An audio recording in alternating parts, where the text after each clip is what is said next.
হরে কৃষ্ণ। অজ্ঞানতিমিরান্ধস্য জ্ঞানাঞ্জনশলাকয়া চক্ষুরুন্মিলিतं যেন তস্मै শ্রীগুরবে নমঃ। মুখং করোতি বাচালং পঙ্গুলঙ্ঘায়তে গিরিযৎকিপাতমহং বন্দে শ্রীগুরুদীনতারিণম। বাঞ্ছাকল্পতরুভ্যশ্চ কৃপা সিন্ধুভ্যো এব চ পতিতানাং পাবনেভ্যো বৈষ্ণবেভ্যো নমো নমঃ। শ্রীকৃষ্ণ চৈতন্য প্রভু নিত্যানন্দ শ্রী অদ্বৈত গদাধর শিবাসাদি গৌরভক্তবৃন্দ। হরে কৃষ্ণ কৃষ্ণ কৃষ্ণ হরে হরে, হরে রাম রাম রাম হরে হরে। রাধারানী ইউটিউব ধর্মকথা চ্যানেলের পক্ষ থেকে আমি পুতুলারানী দাসী আপনাদের যে ভাগবত কথা শ্রবণ করাচ্ছি। মাতা দেবহূতিকে কপিল অবতারে ভগবান যে ভক্তি পন্থা শ্রবণ করাচ্ছেন, সেই ভক্তি পথ অনুসরণ করলে ভগবানকে নিশ্চিত লাভ করতে পারবে। হরে কৃষ্ণ। রাধারানী ইউটিউব ধর্মকথা চ্যানেলের পক্ষ থেকে আমি পুতুলারানী দাসী ইউটিউবে ভক্তবৃন্দদেরকে বলছি, আপনারা শ্রবণ করুন, সাবস্ক্রাইব করুন, শেয়ার করুন, লাইক করুন, সঙ্গে থাকুন। আমার যাতে ভিডিও করার আগ্রহ বাড়ে, তাতে আপনারা আমাকে সহযোগিতা করুন। হরে কৃষ্ণ। ভুল ত্রুটি মার্জন করবেন। নারায়ণ নমস্কৃত্যং নরস্যৈব নরোত্তমং দেবীং সরস্বতী ব্যাসেন ততো জয়মুদীরয়েৎ।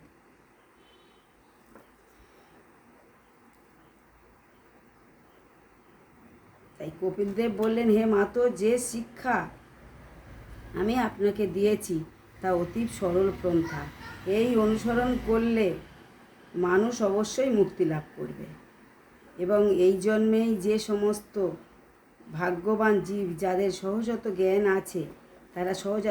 আছে তারা সকলেই এই পথ অনুসরণ করে বিনা দ্বিধায়। সুতরাং যাদের পারমার্থিক বিশ্বাস, তারা এই ভক্তিযোগের প্রতি আন্তরিকভাবে মনোযোগ দিয়ে তা অনুসরণ করলে নিশ্চয় আমার ধাম লাভ করবে, যেখান থেকে আর সংসারে ফিরে আসতে হয় না। যারা আমার প্রদত্ত এই ভক্তিযোগের প্রতি বিরূপ, তারা সীমাহীন জন্ম মৃত্যু চক্রে পতিত হয়। তার 10 নম্বর থেকে 11 নম্বর শ্লোকে ভগবান কপিলদেব বলছেন, মৈত্র ঋষি সেই কপিলদেবের কথা বিদুরকে শ্রবণ করাচ্ছেন। শ্রী মৈত্র বললেন, এইভাবে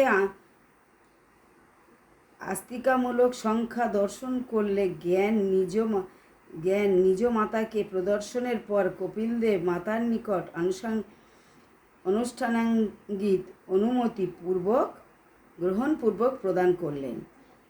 12 নম্বর শ্লোকে দেবহূতি ও নিজ পুত্র প্রদর্শিত পন্থায় ভক্তিযোগ অবলম্বন পূর্বক শ্রী কদ্মমণির আশ্রমে অবস্থান করলেন।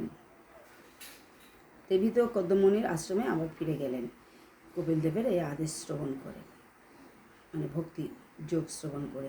আশ্রমটিকে পবিত্র সরস্বতী নদীর তীরে এক পুষ্পমাল্যের মতো দেখাচ্ছিল। তিনি দৈনিক ওই ত্রিসন্ধ্যা স্নান করতেন। কেশগুলি তামাটে ও রংহর্ষ জটাজটু, তার দেহ গাছের বক্ষলে আচ্ছাদিত। কঠোর তপস্যার ফলে তিনি শীর্ণকায়া হয়ে পড়েন। ভগবানে ভক্তির কি প্রচণ্ড শক্তি! এর ফলে স্বভাবেই পার্থিব আনন্দের প্রতি পূর্ণ বিরাগ আনে। তিনি গৃহের অতুলনীয় সুবিধা ত্যাগ করলেন, যে গৃহ কদ্মমণি নিজ তপশ্চর্যা ও যাজ্ঞিক শক্তিতে সমৃদ্ধ ও ইন্দ্রিয় স্বর্গবাসীগণের পক্ষেও কাম্য। সেই গৃহে দগ্ধের ফেনবৎ শ্বেত ও কোমল শয্যা পালঙ্ক, স্বর্ণখচিত হস্তিদন্তের দ্বারা নির্মিত স্বয়ং উপবেশন, উভয় কার্যের উপযোগী ডিভান, স্বর্ণ নির্মিত বসিবার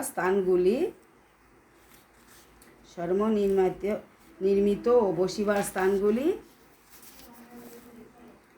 বিলাস সম্পূর্ণভাবে সজ্জিত, গদিযুক্ত মহামূল্যবান মকরদমণি ও স্বচ্ছ স্ফটিত দ্বারা বিনির্মিত ভক্তিসমূহে রত্নময় দীপাবলির কিরণ বিস্তারিত ছিল।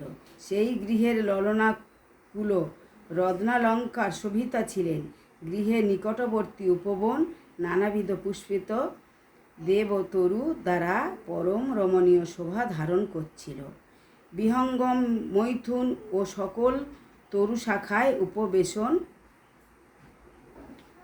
উপবন নানাবিধ পুষ্পিত দেবতরু দ্বারা পরম রমণীয় শোভা ধারণ করছিল। বিহঙ্গম, মিথুন ও সকল তরু শাখায় উপবেশন করে পূজন করত এবং মধুকরকুল মধুপানে মত্ত হয়ে গুঞ্জন করতে থাকত।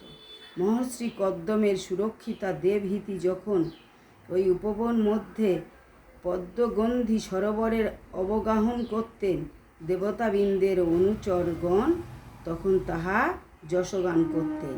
অধিক কি কদ্দম ঋষির গৃহস্থ আশ্রমের ঐশ্বর্য ইন্দ্র ললনাগণের পর্যন্ত পরম আকাঙ্ক্ষিত বস্তু ছিল।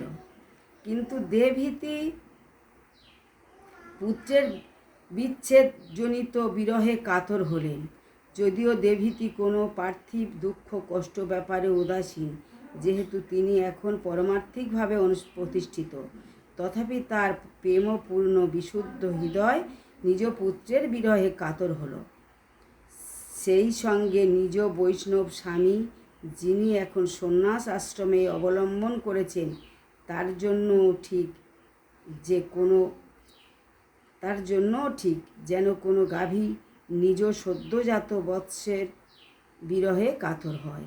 এই অপার্থিব শোক ভগবানের অতীব উন্নত ভাবের ফলে তিনি নিজ ঐশ্বরিক পুত্র শ্রী কপিলদেবের ধ্যানে মগ্ন হলেন। যেহেতু এই পুত্র স্বয়ং হরি, সুতরাং পৃথিবীর বা পার্থিব কোনো কিছু তার উপর কিভাবে প্রভাব বিস্তার করবে। কপিলদেবের নির্দেশিত পথে তিনি যখন ভগবানের অতীব উজ্জ্বল সমগ্র আকার ধ্যান করতে লাগলেন, তার প্রতি অবিরল প্রেমের ধারায় প্রগাঢ় বৈরাগ্য অনুশীলন দ্বারা খাদ্যাদি ও দৈনন্দিন জীবনের অন্যান্য ব্যাপারে কঠোর নিয়মানুবর্তিতা ও সবার উপরে নিজ সহজ্বলন্ত জ্ঞান প্রয়োগ দ্বারা তিনি নিজ স্বচ্ছ হৃদয়ে নির্মল ভক্তি চক্ষে মায়িক ও গুণবর্জিত শ্রীহরিকে দর্শন করলেন। এবার তিনি নিজ লিঙ্গে দেহ অতিক্রম করে সেই শান্ত ভূমিকায় অবস্থিত হলেন। সুতরাং অধুনা তার পৃথিবীতে অবস্থান বিশেষভাবে দেহের সহিত সম্বন্ধ শূন্য হল, ঠিক যেন স্বপ্ন দর্শনের পর নিদ্রা উত্থিত হলে স্বপ্নের সহিত সম্বন্ধ থাকে না। নিজ দেহজ্ঞান বিবর্জিত হয়ে সেই দেহ তার পরিচারিকাগণ কর্তৃক রক্ষিত হচ্ছিল এবং অন্তঃস্থিত স্বর্গীয় মহিমা বলে ঐশ্বরিক জ্যোতিকে আরও অধিক উজ্জ্বল জ্যোতি স্ফুটিত হচ্ছিল।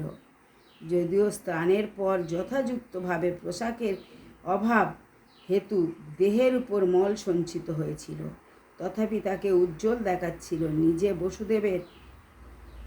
নিজে বাসুদেবের ধ্যানে নিমজ্জিত হয়ে নিজ দেহের প্রতি অনুভূতি ছিল না, যা দৈব কর্তৃক রক্ষিত হচ্ছিল। কেশ অবিন্যস্ত বস্ত্র বাতাসে উদাসীন হলেও তার সেদিকে খেয়াল ছিল না। এইভাবে ভগবান শ্রী কপিলদেবের প্রদর্শিত অবিন্যস্ত বস্ত্র পথ অনুসরণ করার ফলে তিনি অবিলম্বনে যিনি জ্ঞানীগণের নিকট ব্রহ্মরূপে প্রকাশিত যোগীগণের বিরাট পরমাত্মা ও পরম ভাগবত ভক্তগণের নিকট ভগবান রূপে প্রকাশিত সেই বৈকুণ্ঠেশ্বর অপ্রাকৃত ধাম লাভ করলেন। সুতরাং দেবহীতি সরাসরি ভগবান নারায়ণের অপ্রাকৃত ধামে গমন করলেন ও নিজেকে ভগবানের নিত্য সেবায় নিযুক্ত করলেন।